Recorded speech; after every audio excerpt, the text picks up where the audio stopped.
Hello, Namaste, Sat Shri Akal and Adab everybody. I'm going to be doing something different today. So I was looking for my electricity bill, but I found something else instead. This is what it looks like. It's got a beautiful black organza pouch and a glossy white bow. It's been sent by the... I have not ordered this and I'm not sponsored, but they said it's a gift and it's written terms and conditions applied. So let's see what's in it. So let's start with the unboxing. Alright, so let's open this and see what this is about. Alright, so this reads the farm bills which have been passed as ordinances. So now, as responsible citizens, let's do some research and be right back. Before I dissect each ordinance, I am more concerned whether these are democratic and constitutional. I've written down very specific points which I'd like to present to you. The first one is that agriculture is a state affair and the central government has no power to regulate it, and yet it has passed bills in the form of ordinances. An ordinance is a law which is proposed to the president by the government.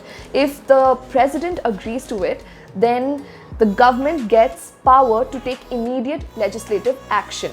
This is done in case of emergency. Catch is that they can be delivered only when the parliament is not in session or during its recess. The second point is that the bills were passed in a haste without consulting the farmer unions themselves, which means that they were passed unilaterally. These ordinances were passed during the COVID-19 pandemic. It's the same pandemic which dampened the anti-CAA NRC protests in 2020. The same pandemic during which a state-sponsored genocide against Muslims was done in the capital of the country, in Delhi, and the same pandemic which was used to demonize the Tablighi Jamaat.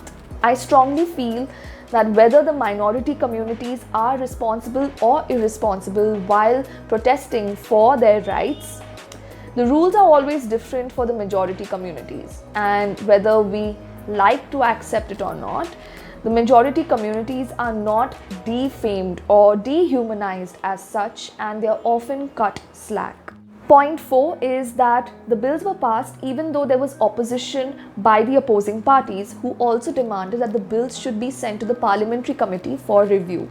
The ordinance was passed through entry 33B of the concurrent list in the 7th schedule of the Constitution. The 7th schedule has the union list, state list and the concurrent list. The union list does not empower the parliament to enact any law on agriculture. According to state list, agriculture is in entry 14, so states are empowered to enact laws on agriculture. The Parliament used entry 33B of the concurrent list, which mentions trade and commerce, produce, supply and distribution of foodstuff including edible oil seeds and oil. There is nowhere a mention of agriculture which has to do with crop.